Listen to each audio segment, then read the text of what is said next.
peuple de Dieu.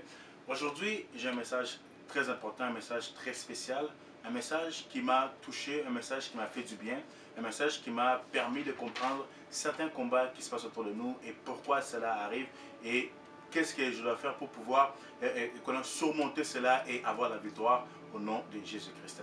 Donc, si nous pouvons tourner nos Bibles dans Proverbes 24:16, Proverbes 24:16 nous dit ceci: car 7 fois le juste tombe et il se relève, mais les méchants sont précipités dans les malheurs.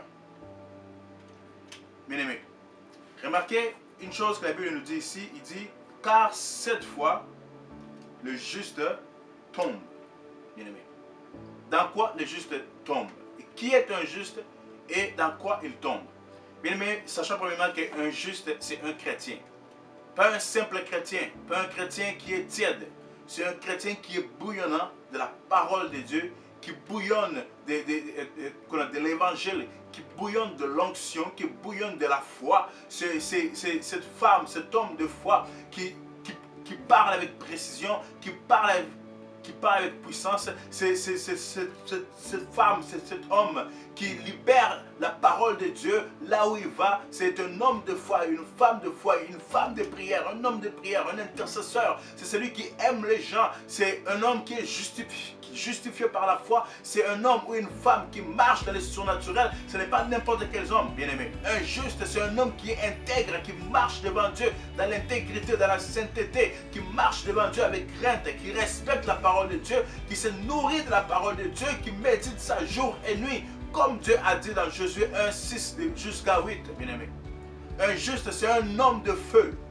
C'est un homme de foi, c'est un homme de prière, une femme de feu, une femme de prière, une femme prophétique, un homme prophétique. Donc c'est un chrétien qui bouillonne du surnaturel. Amen. Et la Bible nous dit qu'un juste, un tel homme comme ça, une femme comme ça peut tomber, bien aimé, peut tomber. Remarquez que la particularité que la Bible ne nous dit pas dans quoi il peut tomber, bien aimé. Mais la Bible nous dit simplement qu'il peut tomber. Donc il peut tomber, dans l'adultère, l'impudicité, il peut tomber dans les problèmes, les difficultés, le manque d'argent, les finances, il peut tomber dans la maladie, l'accident, il peut tomber dans toutes circonstances, il peut tomber, bien aimé. C'est pour nous dire que cet homme-là, il n'est pas Dieu, cet homme-là, il n'a pas la nature divine en lui. Pourquoi? Parce qu'il n'est pas Dieu, bien aimé. C'est un homme qui a la chair et le sang comme nous, donc il peut tomber, bien aimé.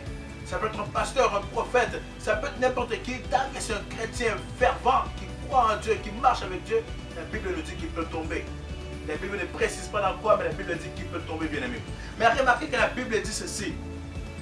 Psaume 37, le verset 34, la Bible dit ceci. Remarquez. La Bible dit, non, Psaume 37, le verset 24, la Bible dit, s'il tombe, il n'est pas terrassé, car l'Éternel lui prend la main. S'il tombe, il n'est pas terrassé, car l'Éternel lui prend la main. Donc l'Éternel lui tient la main, l'Éternel lui soutient, bien aimé. S'il tombe, il n'est pas terrassé, qui signifie qu'il n'a pas perdu. S'il est à terre, il n'a pas perdu. Il a encore la possibilité de se relever. Pourquoi? Parce que la main de Dieu lui tient pour pouvoir le relever. Amen. Donc il n'a pas tombé. Bien aimé, remarquez aussi qu'il y a 3 possibilités qu'un homme peut tomber. Il y a 3 possibilités. Premièrement, c'est lui-même qui est l'artisan de son propre malheur. Amen. Être l'artisan de son propre malheur. On voit cela dans le livre de 2 Samuel. Quand David avec Bersheba. David a vu Bersheba. David s'est laissé emporter. David s'est laissé les émotions lui passer par-dessus. Et David a connu Bersheba à tel point que Bersheba a eu un enfant. Remarquez ceci que Dieu, quand Dieu lui a parlé, Dieu lui a dit que cet enfant mourra. Car Dieu se souvenu de ce que David a fait. Non seulement qu'il a connu l'adultère, mais il a aussi tué la femme de le mari de Bersheba. Et Dieu lui a dit l'enfant ne vivra pas. David, il est allé prier. David a jeûné. David a prié et a jeûné. Mais malgré cela, Dieu a pris l'enfant. Mais l'attitude de David n'a pas changé envers Dieu. L'attitude de David est restée la même. David, il est allé prier et il est rentré en jeûne, bien-aimé. David a jeûné et a prié. La deuxième manière où est-ce que ces choses-là peut faire en sorte qu'on tombe, la deuxième manière qui fait en sorte qu'on peut tomber, c'est quand que le diable vient créer quelque chose autour de nous. Le diable vient préparer un plan contre nous. Remarquez, Jésus-Christ lui-même, il a été tenté par le diable. Le diable l'a tenté à 3 reprises et il lui a dit, il est écrit, il est écrit, il est écrit. Amen. La première attitude, David est retourné dans la prière jeune. Deuxième attitude à avoir, bien aimé, quand le combat vient par le diable, ne jamais renier la parole de Dieu, lui rappeler la parole de Dieu. Et la troisième, c'est quand que Dieu lui-même, il peut laisser passer.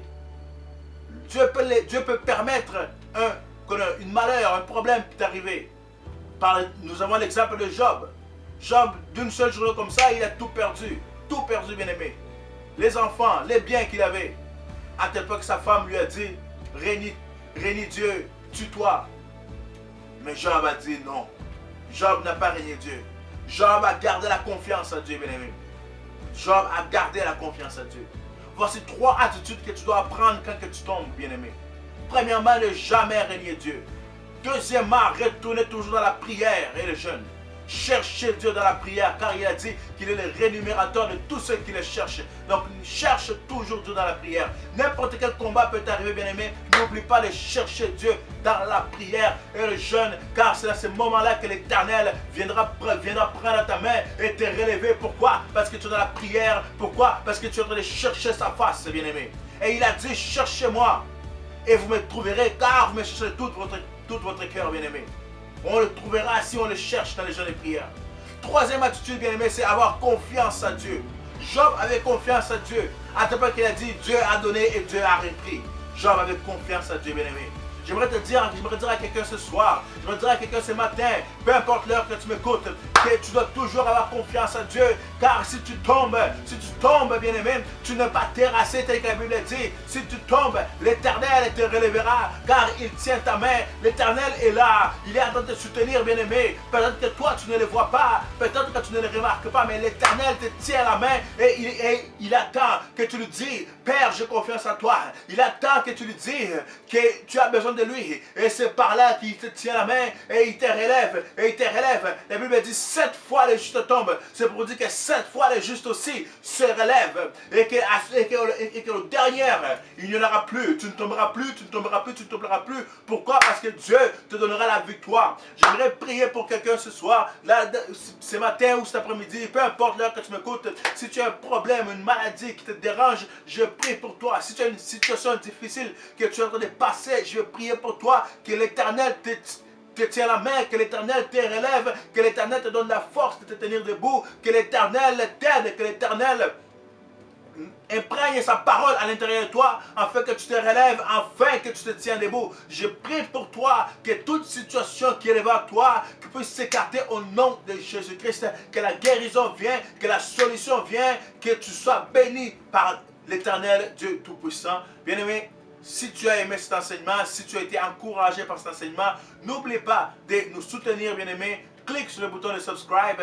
Si tu veux découvrir encore plus, si tu veux encore apprendre encore plus, bien-aimé, n'oublie pas de cliquer sur la petite cloche pour être à jour de tous nos enseignements qui vont être mis sur cette plateforme. Soyez bénis. Shalom, shalom.